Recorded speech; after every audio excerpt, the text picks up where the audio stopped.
Y básicamente, ¿cómo diseñamos nuestra arquitectura? Es alguna de las preguntas que se hacen, pues, las personas que se están definiendo arquitecturas, ¿no? Como pueden ver en la pantalla, pues, podemos estarnos cuestionando sobre los requerimientos no funcionales, patrones, arquitecturas de referencia, restricciones y, bueno, cualquier otro elemento que pudiera ser también una entrada o un punto a considerar para poder definir las arquitecturas.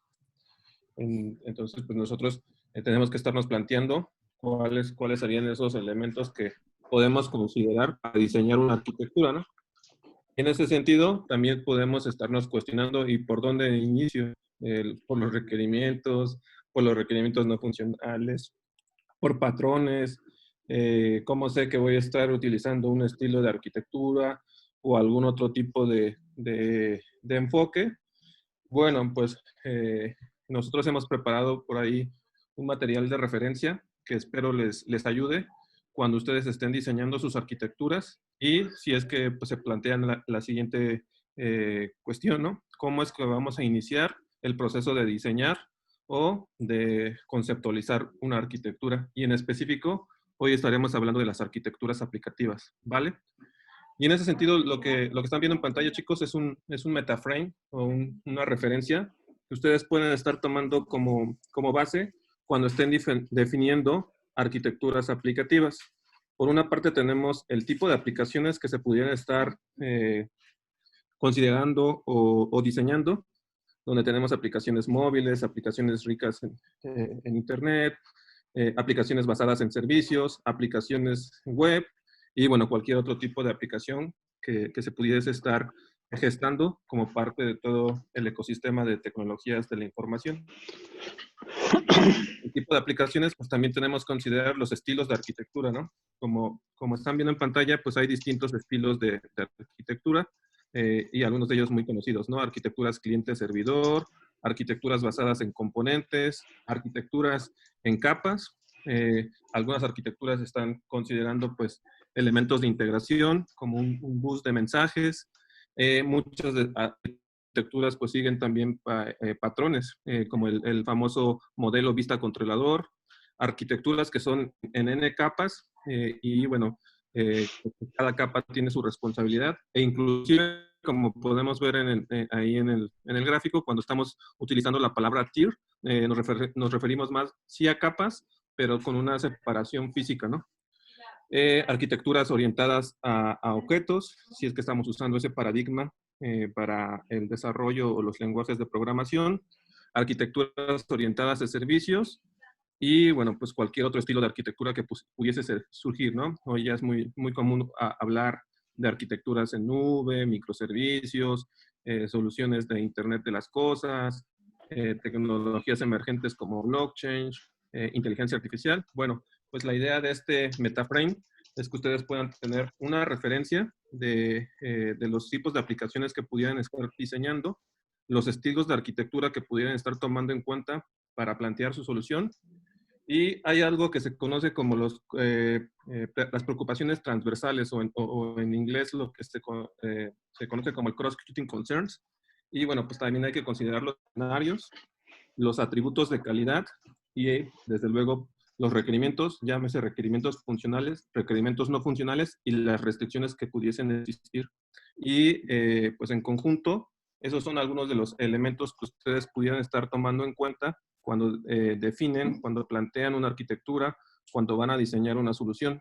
Sin embargo, como pueden ver en la parte inferior del diagrama, también hay otros elementos importantes que se deben de estar considerando, no solamente el tipo de aplicación que voy a diseñar o el estilo de arquitectura que voy a tomar en cuenta para definir mi solución y pues las preocupaciones que son transversales a toda esta definición. Y como pueden ver en el gráfico, pues habrá temas de la aplicación va a utilizar un mecanismo de cacheo o de caching, cómo me voy a comunicar entre los distintos componentes, capas que defina la arquitectura. Va a haber concurrencia, transacciones, transaccionabilidad, cómo vamos a estar administrando la aplicación, desde el código fuente que estamos generando hasta después cuando esté productiva esa aplicación, ese sistema, pues toda esa parte de administración de la configuración que necesitaría tener nuestro sistema, nuestra arquitectura.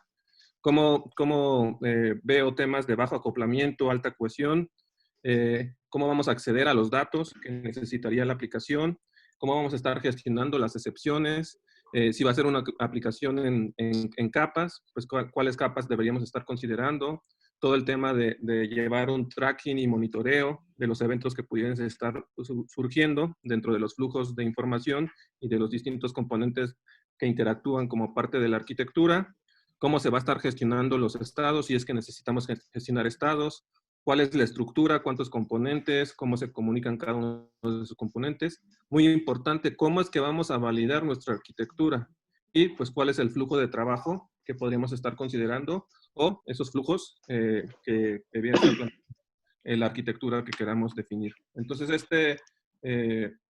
metaframe que están viendo en pantalla, pues les puede servir a ustedes que quisieran estar definiendo arquitecturas aplicativas, considerando los elementos que ya hemos mencionado, ¿no? El tipo de aplicación que voy a definir, el estilo de arquitectura que quisiese estar empleando, las preocupaciones transversales que debería estar considerando, los escenarios de negocio, qué tan confiable, qué características o atributos de cualidad o calidad debería estar teniendo su arquitectura.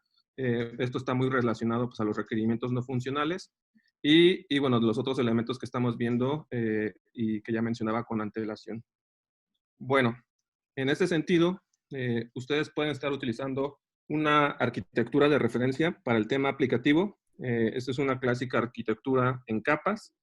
Y por una parte, pues estamos definiendo los componentes esenciales o que pudieran estar representando alguna arquitectura aplicativa, ¿no? Si se dan cuenta, pues tenemos los componentes en la capa de presentación, básicamente componentes de interfaz de usuario, pero también componentes que pudieran hacer cierto procesamiento dentro de esta capa de presentación. Luego tenemos una capa de servicios donde vamos a tener pues, interfaces de servicios, también algunos componentes que nos sirvan para hacer traducción y elementos o la gestión de todos los mensajes que podrían estar utilizando estos servicios de la arquitectura aplicativa. Y desde luego una capa de lógica de negocio, ¿no? Donde tenemos pues también algunos patrones que se están proponiendo, como la fachada de la aplicación, si es que es la funcionalidad o el requerimiento lo necesitara, pues flujos de negocio, componentes de negocio, entidades de negocio y bueno, pues algunos otros elementos que pudieran estar o residir en la capa de negocio. Y bueno, pues por último tenemos la capa de datos, donde vamos a tener los componentes de acceso a datos, algunos componentes que me pueden ayudar a hacer pues esa transformación entre los datos que esté manejando, o helpers o utilidades que están orientadas a toda la gestión de los datos. Y bueno, también pues comunicación a través de servicios con algún otro elemento, ¿no? Evidentemente, pues en esta estructura muy básica, como les comentaba, pues también hay preocupaciones que son transversales y que pudieran estar teniendo relevancia cuando se esté definiendo la arquitectura, ¿no? ¿Cuáles son esas preocupaciones? Como les comentaba, pues el nombre en inglés es cross-cutting concerns o los los temas transversales que pudieran estar dando soporte a la arquitectura. Y pues como pueden ver en pantalla tenemos temas de seguridad, de administración operacional y de la comunicación. Y bueno, pues esta es una slide que les hemos preparado. Independientemente del estilo arquitectónico, del tipo de aplicación, pueden tomar como base esta arquitectura de referencia e ir definiendo más capas, poniendo algunas. Si se dan cuenta, pues aquí estamos haciendo una separación lógica. No necesariamente todo debería estar en distintas ubicaciones físicas. Por ejemplo, si estamos hablando de una aplicación móvil, tal vez en una aplicación móvil sí tenemos esta separación lógica de capas, pero en un mismo dispositivo pudiesen vivir cada uno de estos elementos o componentes que estamos comentando, ¿no? Y tener comunicaciones, pues sí, con sistemas externos a través de servicios, a través de APIs, a través de pues, ciertos patrones que pudieran estar llevando esa comunicación, patrones y componentes que pudieran estarse utilizando para la comunicación con sistemas externos, ¿no? Sin embargo, si estamos desarrollando, por ejemplo, una aplicación web, también en una aplicación web puede cumplir con las características o con algunas de las capas que estamos presentando como parte de esta arquitectura de referencia aplicativa. Y ya decidiremos si en la parte de presentación, pues pudiéramos tener un servidor web, llámese, no sé, un Apache, un Nginx, lo que sea, en una capa de presentación, pero físicamente a lo mejor en otra tier, ¿no? Y nuestros servidores de servicios y de negocio pudieran estar en servidores, en application servers, ¿no? O contenedores de servlet, si es que estamos utilizando algún lenguaje de programación como Java. Y bueno, pues sigues aplicando la arquitectura de referencia, ¿no? Lo importante, recuerden, cuando estamos definiendo arquitecturas, pues es que nosotros conceptualizamos cómo van a estar la estructura de nuestra arquitectura, cuántos componentes, esos componentes, qué responsabilidad tienen cada uno de ellos. Y bueno, la intención de mostrarles este slide es que ustedes tengan una base para poder hacer el planteamiento de una arquitectura aplicativa, ¿no? Y como les comentaba, ustedes pueden ir agregando más elementos, quitando algunos, dependiendo del contexto y de la arquitectura que pudiesen estar planteando, ¿no? Este solamente es una base. Como saben, las arquitecturas de referencia, pues como su nombre lo indican, solamente es una referencia para poder hacer un planteamiento y después llegar a arquitecturas concretas, ¿ok? Pero bueno, ¿cuál es el proceso de diseño que tendríamos que estar considerando cuando definimos una arquitectura? Pues bueno, podríamos estar siguiendo un proceso como el que están viendo en pantalla, donde lo primero que tenemos que hacer es identificar cuál es el objetivo de la arquitectura. Evidentemente tenemos que estar pues conscientes de cuáles son esos requerimientos funcionales, cuál es el objetivo del sistema o de la solución que estamos planteando, y en eso pues también tendremos que identificar la arquitectura que nosotros definamos, cuáles serían los objetivos que tendríamos que estar considerando como parte de toda esta conceptualización y racionalización o razonamiento, pensamiento arquitectónico que ustedes pudieran estar tomando para definir una arquitectura.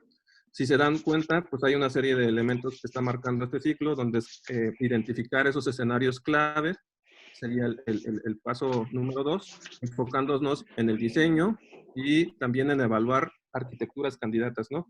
Como veíamos en el primer slide, pues tenemos ahí un metaframe que nos puede dar una noción de, oye, yo ya entiendo el requerimiento funcional, sé que pudiera estar resolviéndolo con un estilo cliente-servidor o con un estilo orientado a servicios o microservicios o lo que viniese, pero es ir identificando cada uno de esos escenarios claves que a ustedes les permitirán decidir sobre qué estilo arquitectónico deberían estar planteando su solución. Tener pues un entendimiento de la aplicación, del tipo de aplicación que vamos a estar desarrollando. Recuerden, nos estamos enfocando en la arquitectura aplicativa y pues como veíamos en el metaframe, pues hay una serie de aplicaciones que se pudieran estar desarrollando, ¿no? Aplicaciones web, aplicaciones móviles, aplicaciones basadas en servicios, aplicaciones de N capas. Bueno, pues hay que estar teniendo un entendimiento o una visión general del tipo de aplicación que deberíamos estar conceptualizando, desarrollando, y también cómo se va a estar desarrollando y en dónde estará desplegada pues esa solución, esa arquitectura, los estilos arquitectónicos, las tecnologías que podríamos estar utilizando. Pues eso es lo que vemos en el paso número 3, que es el overview de la aplicación, ¿no? Evidentemente también, como veían, pues en nuestro metaframe de definición de arquitecturas tenemos que estar considerando los elementos transversales. Ya que identifiqué esos elementos clave, el estilo arquitectónico, el tipo de aplicación que pudiese estar desarrollando o diseñando, pues tengo que tomar en cuenta cuáles son esos elementos de cualidad principalmente en el argot o en la literatura se conocen como los atributos de cualidad. Y bueno, pues algunos de esos están definidos como requerimientos no funcionales, ¿no? Si tengo que ver temas de seguridad, pues qué esquemas de seguridad estaré utilizando, si cómo voy a estar teniendo todo el mantenimiento desde que los desarrolladores van a estar codificando los componentes, qué elementos a lo mejor de alta disponibilidad debería de estar teniendo el sistema, basado también en los requerimientos funcionales y en ese mapeo con requerimientos no funcionales, cómo voy a estar utilizando los componentes, si hay restricciones que pudiera estar teniendo y tanto restricciones de negocio, restricciones técnicas, restricciones, inclusive el presupuesto que pudiera estar teniendo el proyecto en el cual estoy definiendo una arquitectura o una solución. Bueno, pues hay que empezar a identificar cada uno de esos elementos porque también formarán parte de los elementos que ustedes tomen en cuenta para poder definir su arquitectura. Y por último, pues hacer también un listado de las soluciones candidatas y empezar a evaluar cuál es la que mejor satisface cada uno de los requerimientos funcionales, no funcionales, las restricciones para poder hacer el planteamiento de su arquitectura. ¿Ok?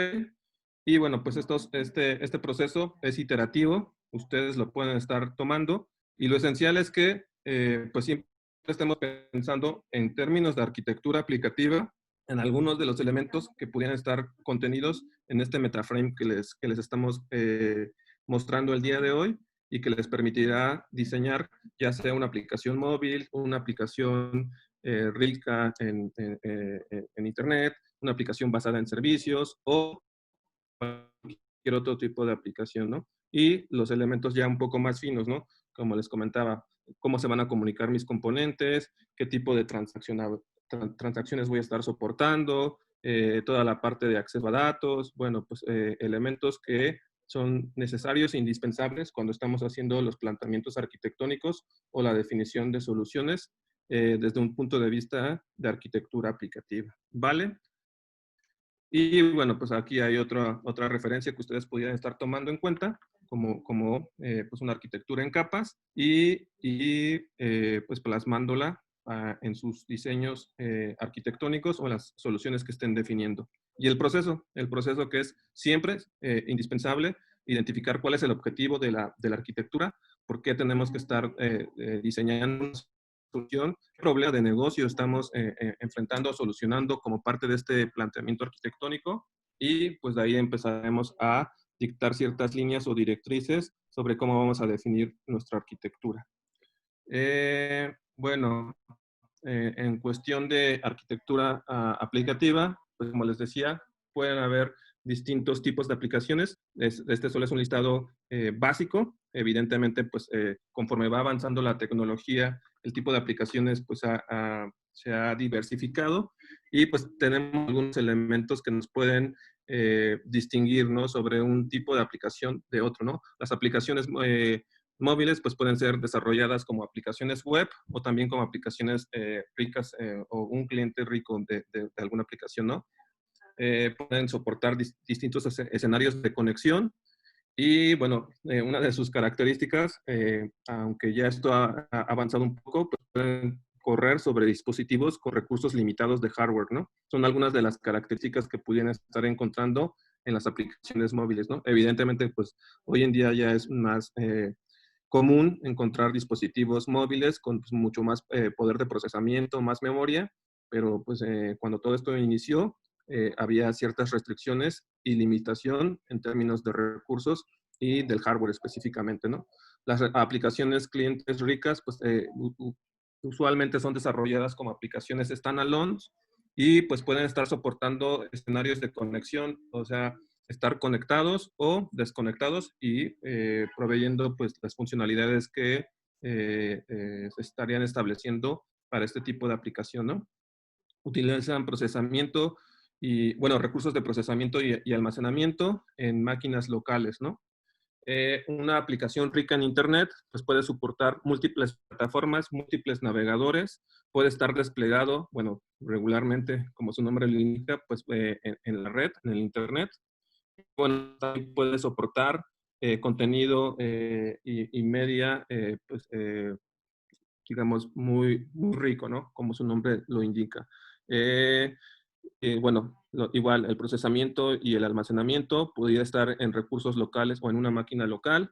Las aplicaciones basadas en servicios, pues bueno, por ahí hay todo un estilo arquitectónico que se llama SOA y bueno, que ha evolucionado hacia nuevos enfoques, ¿no? En microservicios, desarrollo de APIs y bueno, pues básicamente este tipo de aplicaciones lo que nos ofrecen es que tienen un bajo acoplamiento entre componentes distribuidos y bueno, pueden estar utilizando XML, JSON para todo el tema de intercambio de información a través de mensajes y de igual manera pueden estar en una máquina local o como un sistema distribuido remotamente, ¿no? Dependiendo también de los protocolos de transporte. Y bueno, pues por último, las más conocidas aplicaciones web, ¿no? Que, pues como su nombre lo indica, estarán residiendo corriendo en navegadores web, independientemente del lenguaje que ustedes decidan o que le puedan definir a sus desarrolladores, pues las aplicaciones web principalmente pues, corren en un navegador web, ¿no? O en una red de computadoras y son sistemas distribuidos. Bueno, pues estos son unos slides que teníamos preparados a manera introductoria de algunos elementos que ustedes pueden estar tomando en cuenta cuando definen arquitecturas aplicativas. Digo, es una referencia muy básica, pero sí es importante que las personas que van a empezar a definir arquitecturas o los que ya están definiendo arquitecturas, específicamente arquitecturas aplicativas, pues pudieran estar utilizando este proceso que les estamos mostrando hoy como parte de esta sesión de nuestras pláticas de arquitectura y tomando referencias como la arquitectura que mostramos, que es lógica, y este frame, ¿no? Este metaframe que les pudiera estar dando una idea de cómo hacer el planteamiento arquitectónico, ¿no? ¿Por qué decidimos mostrarles esto? Pues porque en las sesiones previas les habíamos empezado a hablar de una arquitectura de microservicios, como es la que estamos viendo en pantalla.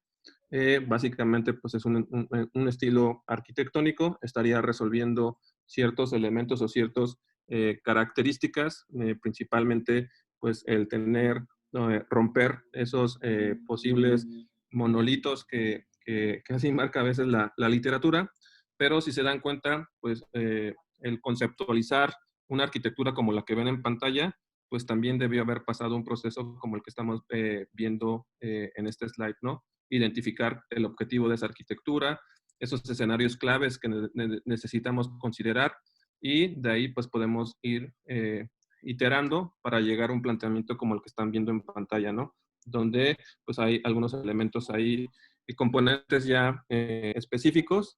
En este caso es una arquitectura de referencia, perdón, de microservicios basada en Spring y bueno, pues con algunas soluciones de Netflix y algunas otras de Spring Boot, ¿no? Y bueno, pues son los slides que preparamos el día de hoy.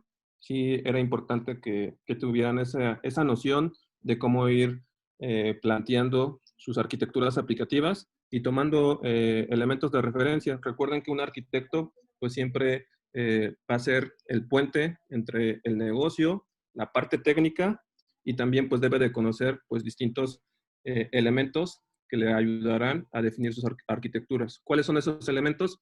Pues arquitecturas de referencia, patrones, estilos de arquitectura, componentes que pudiéramos estar considerando como parte de los patrones y de la estructura y el comportamiento tanto estático como dinámico que pudiera estar teniendo su sistema. Y como vemos por acá, pues también algunas otras preocupaciones que pudieran ser transversales, ¿no?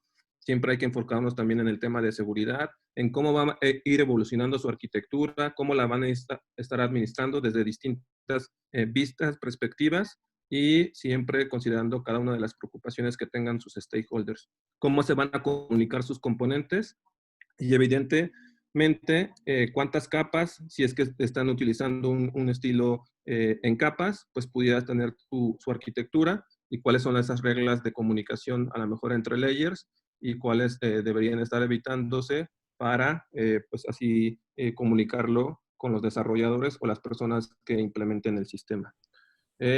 Bueno, pues esto es lo que teníamos desde la perspectiva teórica y por ahí también Gerardo les va a mostrar un ejemplo ahí de Histrix, ¿verdad, Gerardo? Sí. Vale, no sé si tengan algún comentario o duda de lo que hemos visto hasta el momento, chicos.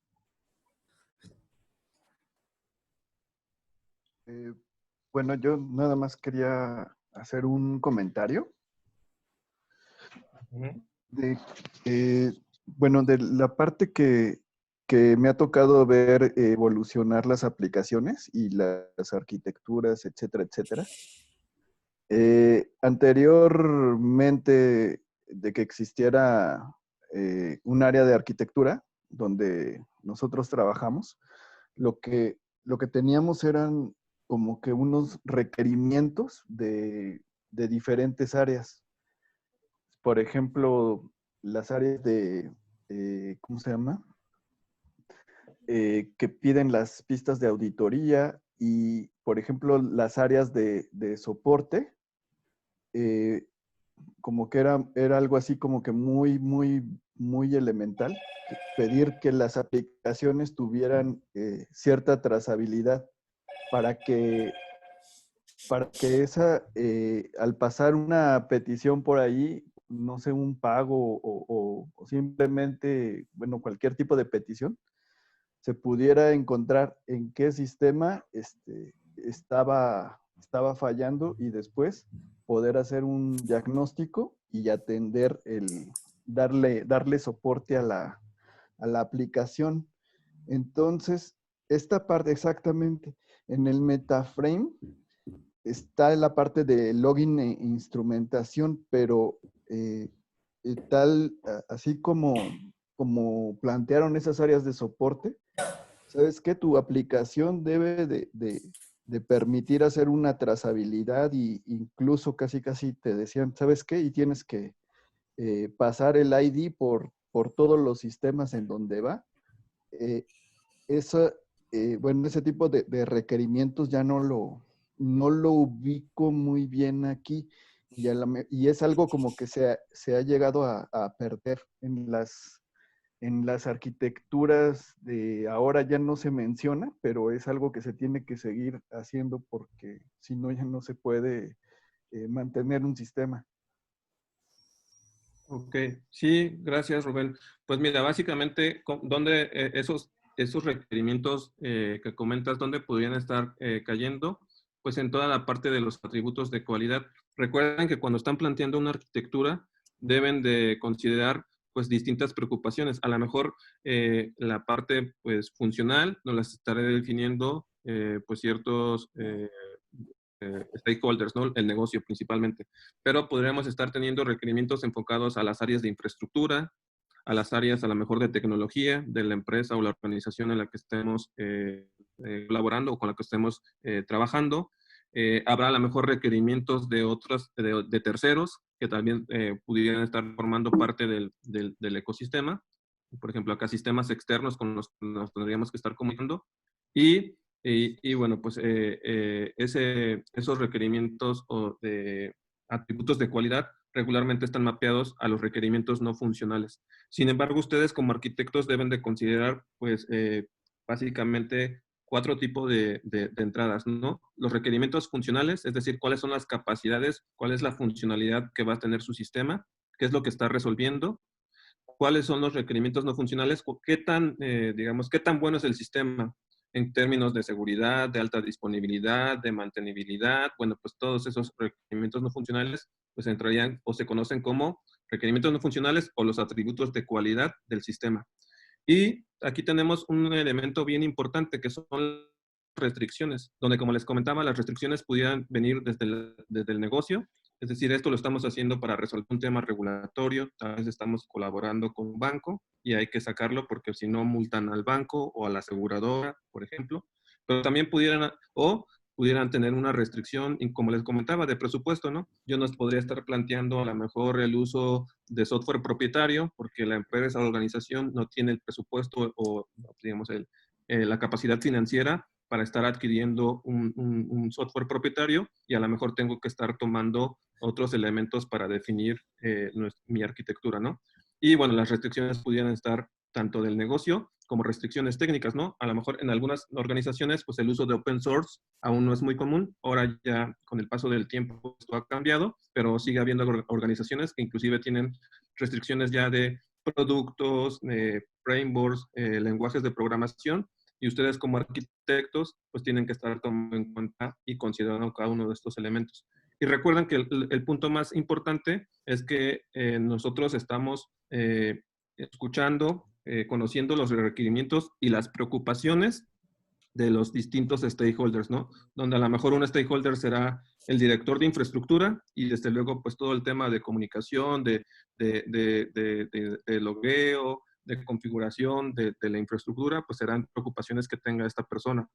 Pero probablemente un líder técnico que está, o el líder de desarrollo, pues tendrá preocupaciones relacionadas, oye, ¿qué lenguaje de programación voy a utilizar? ¿Qué tipo de patrones deberían estar respetando mis desarrolladores? Y bueno, pues nosotros como arquitectos tenemos que considerar ese tipo de preocupaciones. Y desde luego, pues también las preocupaciones que pudiera tener el negocio o los usuarios finales de su arquitectura, de la arquitectura que estará soportando el sistema que se quiera diseñar. ¿Vale? Bueno, Gerardo, pues si quieres, voy a dejar de compartir y no sé si quieres mostrar eh, el ejemplo que tenías ahí preparado. Si se llegase a cortar la transmisión, chicos, nada más reiniciamos este mismo Webex, lo reinicio y se vuelven a conectar, ¿vale?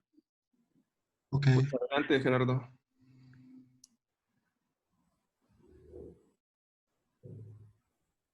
¿Ya se mira mi pantalla? Sí, ya sé. Ok, parte de lo que vimos la semana antepasada fue lo de Histrix, como un ejemplo muy sencillo de cómo se implementaba. También vimos ahí la configuración de los timeouts. Ahí cometió un error. En realidad el tiempo había visto que no era Creo que necesario. se escucha un poco lejos. Perdón, un segundo.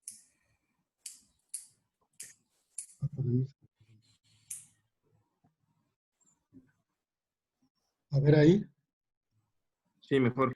¿se escucha? Ya, me puse en manos libres. Bueno, parte de lo que había dicho la vez pasada es que la configuración de los tiempos de History era,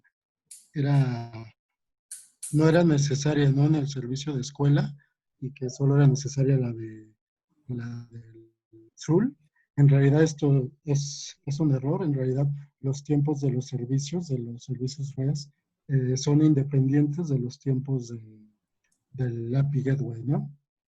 Entonces, retomando un poco el tema, lo que vamos a ver hoy es el Histrix Dashboard, que básicamente es un dashboard que nos permite monitorear los servicios que implementa Histrix, ¿no? Y en qué momento entra a un estado de abierto o cuando se encuentra cerrado. Recordemos que Histrix implementa el circuit breaker. Y bueno, el dashboard nos sirve para monitorear la latencia, tiempos de respuesta y demás, ¿no? Entonces, como ya dije un poquito, es una herramienta web que nos sirve para monitorear los servicios que implementen Histrix. Y básicamente, cuando configuren su proyecto, esta es la pantalla inicial del dashboard. Y tiene dos dependencias, ¿no? El Histrix Dashboard, que es la librería de Netflix, y otra que se llama Actuator, ¿no? Que nos sirve para exponer algunos endpoints que utiliza Histrix. Bueno, este es el ejercicio que hicimos la vez pasada. Teníamos el cliente de escuela y el de estudiantes, y por ahí si apagábamos el servicio de estudiantes, se daba un timeout, o si alentábamos la respuesta, se daba un timeout y entonces entraba un método de fallback, ¿no? Entonces, es una foto que saqué de internet de cómo se ve el dashboard. Y aquí cada uno de estos cuadritos que están ahí es un servicio, y bueno, ahí se ven las llamadas que está teniendo y tiene varios indicadores que son estos, por ejemplo. Esta es una foto del servicio de EcoEscuela, y bueno, uno de los puntos importantes es el que está arriba del lado derecho, que es el porcentaje de error en los últimos 10 segundos. Esto quiere decir que es el porcentaje de veces de veces que se ha ido por el fallback. Bueno, el porcentaje se calcula del número de llamadas que se hacen en los últimos 10 segundos entre el número de veces que falla, ¿no? Que es cuando se llama el fallback. Entonces aquí se pinta ese porcentaje y va pintando una grafiquita, ¿no? Que dice el número de llamadas que se están teniendo. Y bueno, tiene otros indicadores, ¿no? Aquí viene el estatus del servicio, si está abierto o cerrado. y bueno, este es un diagrama es el mismo diagrama, solo movió un poco el Eureka hacia arriba, los servicios de estudiantes hacia arriba. Y bueno, por un lado se encuentra aquí, si recuerdan, implementamos History solo en el servicio de escuela. Entonces, el servicio de escuela le estamos activando el actuator para que se generen cierta información del servicio, como los servicios públicos, bueno, las URLs de los servicios publicados, entre varias otras cosas más. Una cosa que se implementa es el History Stream, que es un flujo que trae estadísticas de los servicios en Histories, y eso los utiliza a su vez el dashboard para poder pintar esas gráficas, ¿no? Y bueno, por último vamos a ver rápido también lo que es el Spring Cloud Config Server, que nos sirve o nos proporciona una solución para poder realizar una configuración de los servicios de una manera centralizada, implementando el Spring Cloud Config. Y bueno, básicamente funciona con un servidor o un repositorio de configuración que puede ser implementado por ejemplo, en este caso en Vault, en el S3 de Amazon o en Git, ¿no? Y Si bueno, perdón que te interrumpa, Gerardo. Si se llega a cortar, recuerdan que sería el mismo ID de Zoom y nada más reiniciamos pues el contador, ¿vale, chicos? sí, de hecho ya está en menos de un minuto. Bueno, aquí por un lado tenemos los servicios, el de escuela, los de estudiantes, el propio Eureka, uno de materias, tal vez el SUL, y todo eso se pueden comunicar con el Spring Config Server, tomar la configuración si es que está y iniciarse, ¿no? Entonces ahorita vamos a ver rápido cómo está el ejemplo para estos dos casos. Yo creo que ya esperamos, ¿no? Porque ya se va a Sí, votar, ¿no? igual y la reinicio, déjala de reinicio, ¿no? Porfa. Voy a cerrar esta y reinicio la sesión, ¿vale, chicos? Ahorita nos vemos.